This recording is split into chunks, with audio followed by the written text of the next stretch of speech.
ವಿಷಯಕ್ಕೆ ಸಂಬಂಧಪಟ್ಟಂತೆ ಅಂದ್ರೆ ಎಐಸಿಸಿಗೆ ಅನಾಮಧೇಯ ವ್ಯಕ್ತಿ ಪತ್ರವನ್ನ ಬರೆದಿರುವಂತಹ ವಿಚಾರಕ್ಕೆ ಸಂಬಂಧಪಟ್ಟಂತೆ ಈ ಬಗ್ಗೆ ಪ್ರತಿಕ್ರಿಯೆಯನ್ನು ಕೊಡುವುದಕ್ಕೆ ಸಚಿವ ಕೆಎನ್ ರಾಜಣ್ಣ ಹಾಗೆ ಡಾಕ್ಟರ್ ಜಿ ಪರಮೇಶ್ವರ್ ಅವರು ನಕಾರವನ್ನ ಎತ್ತಿದ್ದಾರೆ. ಆ ಪತ್ರದ ಬಗ್ಗೆ ನಮಗೇನು ಗೊತ್ತಿಲ್ಲ ಅಂತ ಉಭಯ ನಾಯಕರು ಹೇಳಿದ್ದಾರೆ. ಅದಕ್ಕೂ ಮುನ್ನ ಹಾಸನದ ಸಮಾವೇಶದ ಬಗ್ಗೆ ಪ್ರತಿಕ್ರಿಯೆಯನ್ನು ಕೊಟ್ಟಿದ್ದಾರೆ ಡಾಕ್ಟರ್ ಜಿ ಪರಮೇಶ್ವರ್ ಅವರು. ಸಿದ್ದರಾಮಯ್ಯ ಹಾಗೂ ನಾನು ಎಣ್ಣೆ ಸೀಗೆಕಾಯಿ ಅಂತ ತಪ್ಪಾಗಿ ಖಾಸಗಿ ಚಾನಲ್ನಲ್ಲಿ ಹೇಳ್ಬಿಟ್ಟಿದ್ದಾರೆ. 5ನೇ ತಾರೀಕಿನ ಕಾರ್ಯಕ್ರಮದ ಬಗ್ಗೆ ನನಗೇನು ಗೊತ್ತಿಲ್ಲ ಸ್ವಾಮಿ ಅಂತ ಹೇಳಿದ್ದೆ ಮಾಧ್ಯಮದವರಿಗೆ. ಆದ್ರೆ ಅದಕ್ಕೆ ಎಣ್ಣೆ ಸೀಗೆಕಾಯಿ ಅಂತ ಬರೀತಾರೆ, ಏನ್ ಮಾಡೋದವರಿಗೆ? ನಾವೇ ತುಮಕೂರಿನಲ್ಲೇ ಸ್ವಾಭಿಮಾನಿ ಸಮಾವೇಶವನ್ನ ಮಾಡೋದಕ್ಕೆ ಚಿಂತನೆ ಮಾಡಿತ್ತು, ಅದೆಲ್ಲ ಪ್ಲಾನ್ ನಮ್ದೇನೆ. ಆಮೇಲಿಂದ ರಾಜಣ್ಣ ಹಾಸನದಲ್ಲಿ ಮಾತಾಡ್ತೀನಿ ಅಂತ ಹೇಳಿದ್ರು. ಸಿದ್ದರಾಮಯ್ಯ ನಾವು ಅವರ ಜೊತೆಯಲ್ಲಿ ಯಾವಾಗಲೂ ಕೂಡ ಇರ್ತೀವಿ, ಅವ್ರಿಗೇನೇ ಆಗಲಿ, ಮೂಡ ಆಗಲಿ, ವಾಲ್ಮೀಕಿ ಆಗಲಿ, ಮತ್ತೊಂದಾಗಲಿ ಇನ್ನೊಂದಾಗಲಿ, ಮುಖ್ಯಮಂತ್ರಿಗಳ ಪರವಾಗಿ ನಾವೆಲ್ಲರೂ ಕೂಡ ಇರ್ತೀವಿ. ಅವರು ನಮ್ಮ ನಾಯಕರು, ನಮ್ಮಲ್ಲಿ ಯಾವುದೇ ರೀತಿಯಾದಂಥ ಭಿನ್ನಾಭಿಪ್ರಾಯ ಇಲ್ಲ. ಈ ಎಣ್ಣೆ ಸೀಗೆಕಾಯಿ ಅನ್ನೋದು ಬಿಟ್ಟು ಬಿಡಿ. ತುಮಕೂರಿನಲ್ಲಿ ಡಾಕ್ಟರ್ ಜಿ ಪರಮೇಶ್ವರ್ ಅವರು ಈ ಹೇಳಿಕೆಯನ್ನು ಕೊಟ್ಟಿದ್ದಾರೆ. ಕಾರ್ಯಕ್ರಮದ ಬಗ್ಗೆ 5ನೇ ತಾರೀಕು ನಡೀತಕ್ಕಂಥ ಕಾರ್ಯಕ್ರಮದ ಬಗ್ಗೆ ಅದನ್ನ ಕೇಳಿದ್ರು. ನಾನು ಹೇಳ್ದೆ ಇಲ್ಲಪ್ಪ, ನನಗೆ ಕೇಳಿದ್ದೇನೆ, ಆದ್ರೆ ನನಗೇನೋ ಅದರ ಡೀಟೇಲ್ಸ್ಗಳು ಗೊತ್ತಿಲ್ಲ ಅಂತ ಹೇಳಿದ್ವಿ.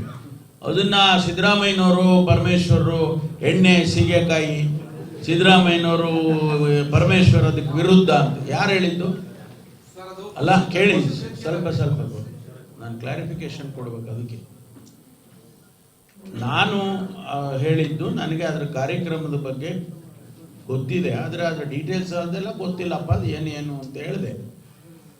ಎಣ್ಣೆ ಸೀಗೆಕಾಯಿಯಲ್ಲಿಂದ ಬಂತು. ನಾನೇ ಇಲ್ಲಿ ಮೊದಲನೇದಾಗಿ ನಾನು ರಾಜಣ್ಣ ಅವರು ಎಲ್ಲ ಮಾತಾಡಿಕೊಂಡು ತುಮಕೂರಿನಲ್ಲಿ ಸ್ವಾಭಿಮಾನಿ ಸಮಾವೇಶವನ್ನ ನಾವು ಮಾಡಬೇಕು ಅಂತೇಳಿ ನಾವೇ ಫಸ್ಟ್ ಫೌಂಡೇಶನ್ ಹಾಕೊಂಡಿದ್ವಿ.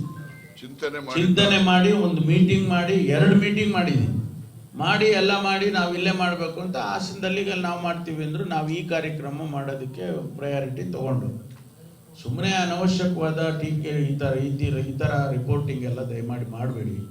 ಯಾವತ್ತೂ ಕೂಡ ಸಿದ್ದರಾಮಯ್ಯನವರು ನಾನು ಎಲ್ಲ ಒಟ್ಟಿಗೆ ಕೆಲಸ ಮಾಡಿದ್ದೀವಿ. ಅವರು ಒಟ್ಟಿಗೆ ನಮ್ಮ ನಾಯಕರಿದ್ದಾರೆ, ಮುಖ್ಯಮಂತ್ರಿಗಳಿದ್ದಾರೆ, ನಾನು ಅವ್ರ ಜೊತೆಯಲ್ಲಿದ್ದೇನೆ, ಆಯ್ತಾ? ಕೆಲಸ ಮಾಡಿದ್ದೇನೆ, ಮಾಡ್ತೇನೆ, ಮುಂದೂ ಕೂಡ ಮಾಡ್ತೇನೆ. ನಮ್ಮಲ್ಲಿ ಯಾವುದು ಡಿಫರೆನ್ಸ್ ಇಲ್ಲ, ಯಾವ ವ್ಯತ್ಯಾಸ ಇಲ್ಲ, ಯಾವ ಎಣ್ಣೆ ಸೀಗೆಕಾಯಿಯೂ ಇಲ್ಲ, ಆಯ್ತಾ?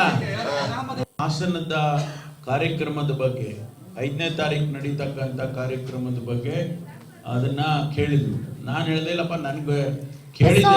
ಒಂದು ಕಡೆ ಗಮನಿಸ್ತಾ ಇದ್ದೀವಿ, ನಿಜಕ್ಕೂ ಕೂಡ ಸಿದ್ದರಾಮಯ್ಯನವರ ಸಮಾವೇಶಕ್ಕೆ ವಿಘ್ನ ಬಡಿತಾ ಇದೆಯಾ ಅನ್ನುವಂಥ ಪ್ರಶ್ನೆ ಉದ್ಭವ ಆಗ್ತಾ ಇದೆ. ಒಳಗೊಳಗೆ ಒಂದು ರೀತಿಯಾದಂಥ ಮಸಲತ್ತು ಮಾಡ್ತಾ ಇದ್ದಾರೆ. ನೋಡಿ, ಅನಾಮಧೇಯ ವ್ಯಕ್ತಿ ಬರೆದಿದ್ದಾರೆ ಅನ್ನುವಂಥ ಮಾಹಿತಿ ಲಭ್ಯ ಆಗ್ತಾ ಇದೆ.